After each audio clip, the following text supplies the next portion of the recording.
Hello, this is Hooked by Happenstance, and I'm Kendra, and it is time for Chapter 4 of my Yarn Tales Shawl.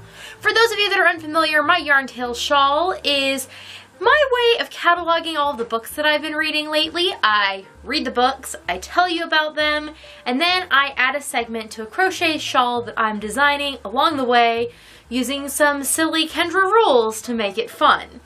Now, I've managed to hurt my ankle somehow in the last 24 hours, so here I am sat in my chair. It's a little bit of a different angle, so we'll see how this all turns out. Anyways, today we can talk about the fourth book that I finished in 2019, and I'm going through them. I'm actually further ahead than this particular book. I finished this, I think, about a month ago at this point, but maybe it was only 3 weeks. But anyways, a decent amount of time ago.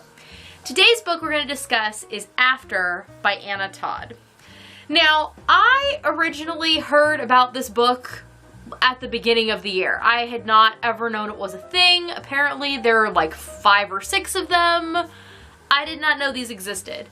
I was listening to a booktuber that I enjoy who was talking about movie adaptations that are coming up of books in 2019. And she mentioned this book After.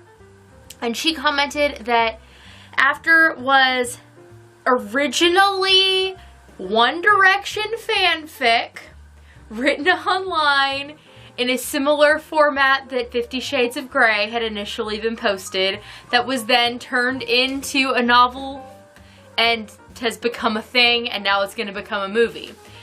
And I had enjoyed 50 Shades of Grey quite a bit. Now, there are many things about that book I find problematic. There are many things about the book After that I find problematic. But I don't think that you have to completely discount every book that has some problematic features. I think it's just important to acknowledge that they exist. And then sometimes it can be a nice way for discussions on those problematic topics. When you read a book, it makes you think about them and like fully flesh out your thoughts on a given thing. So, After is a story about a girl whose name suddenly escapes me. Oh my gosh, that's terrible because she is the main character. So, yeah, I will have to go look her name up, or I just put it on the screen because I can't remember her name for anything. And she starts dating, eventually, a guy named Hardin, who was apparently Harry Styles in this fanfic originally. Now, the funny thing about reading a book that was adapted from a One Direction fanfic is I know absolutely nothing about One Direction. I actually think I might only know maybe 2 of their songs, and I couldn't tell you for certain that they were One Direction. I would just be guessing. So I don't know anything about these guys' personalities or their appearances, but based on reading this book, I'm going to guess that Harry Styles has a lip ring and a lot of tattoos, because the author really wants you to know about Hardin's lip ring and whatever he's doing with it, and the fact that his flesh is tattooed, even though she doesn't give any real good details about the type or quality of said tattoos. But she's very into that, or the character in the book is, whose name is so memorable.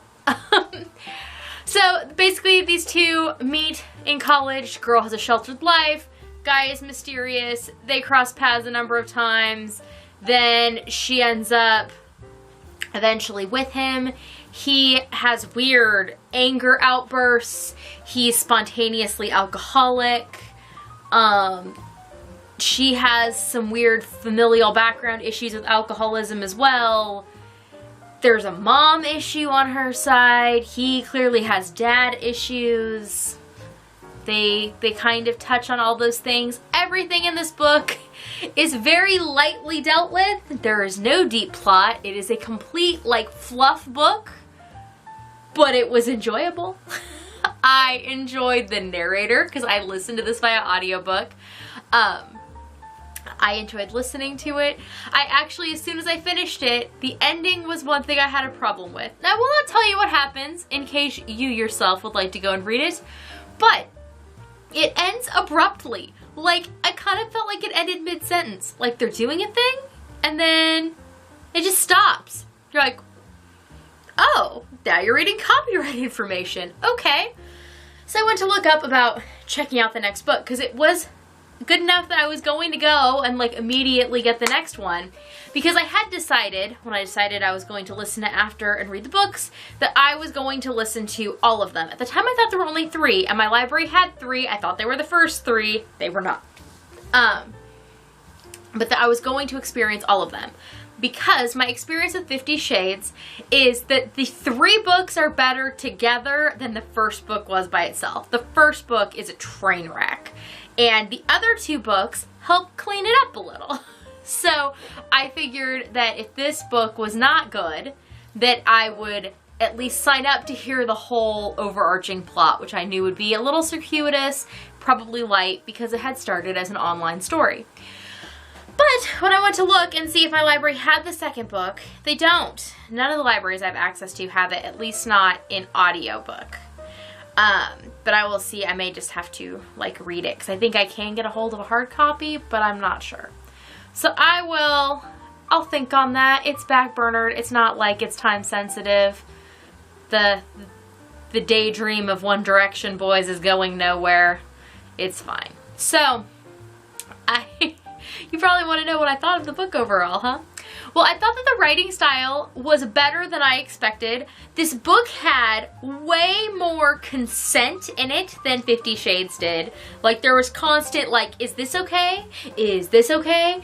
Is this okay? Like, just over and over and over, which I thought it might have been done a little over the top, but, like, clearly that is the message that needs to be imparted to people, so good.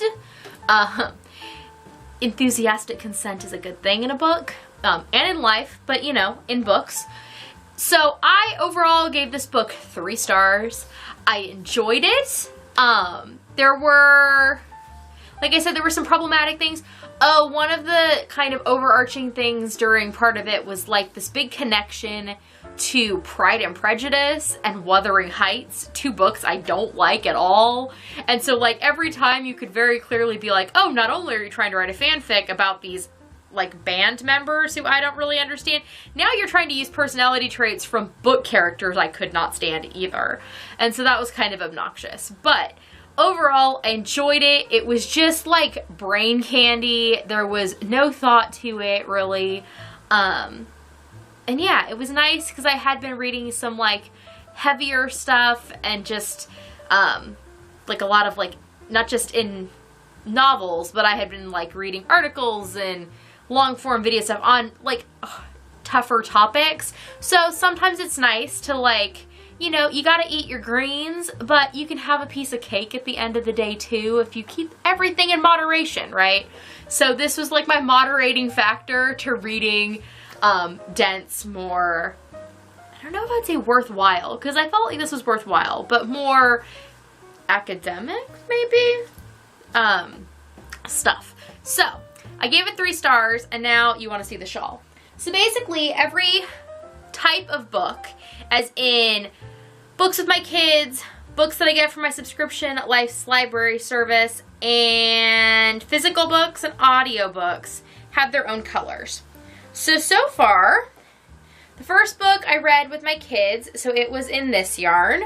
Then there was a Life's Library book, which was in this yarn. Then another book with my kids, and now we're on to audiobooks. And I actually, from here for a little bit, went on a bit of a binge of listening to audiobooks by myself that didn't fit into any other category. So there's going to be multiple stripes. It's just going to be like one thicker stripe of this yarn. And this yarn is actually an interesting fiber content that I had never worked with before. Let me pull out the card for you. This was gifted to me for my birthday by Carla, and it is from Rewa Fibers. It's in their base Embrace. It's 100% Tibetan yak down, and it's in the color Summerberry. It is a DK weight, as everything in this shawl is, and it's like a nice fuchsia that leans toward purple, but it's definitely got a pinkish tone. I guess I shouldn't say that too much, because I think it's very much, I guess it's a pinker version of the trim here in my office. So I have been doing a segment in a design for each of the types of books. It matches the yarn and the design, and then I add a textured single crochet row for each star that the books get. So you can kind of see progressively comparison of what I've thought of the books I've read, and this got 3 stars, so right in the middle. And it is going to begin this large striping segment of audiobooks that you all can look forward to. And it was fun to kind of start with something light like this. It definitely got me into listening to audiobooks and kind of being willing to burn through them. Because it's nice to have books that like you need to pay attention to and you want to parse all the words and you want to like really think about what is the author trying to say here. And then sometimes you just want to read a book because you want to hear a fun story and keep your brain busy. And like if it's between listening to an NPR podcast and listening to a fluffy book about college students who, yeah, sometimes that's what you want. So that's what I was listening to for a couple nights, and I will probably look forward to listening to some more in the future when I can find a way to get my hands on it. So anyways, that is it for this chapter of Yarn Tales. If you're interested in the other videos, there is a playlist here on the channel so you can catch up, and there's also a playlist of the first reading shawl that I did last year. As you'll notice, I apparently read a lot in January and February every year. I'm hoping that that will continue on throughout the year this year. I don't know, it gets cold and books feel cozy. So that's kind of how I think it works and why I seem to read more this time of year. But we will just have to wait and see. This shawl is definitely keeping me on the reading train. And I will see you all next time. Bye!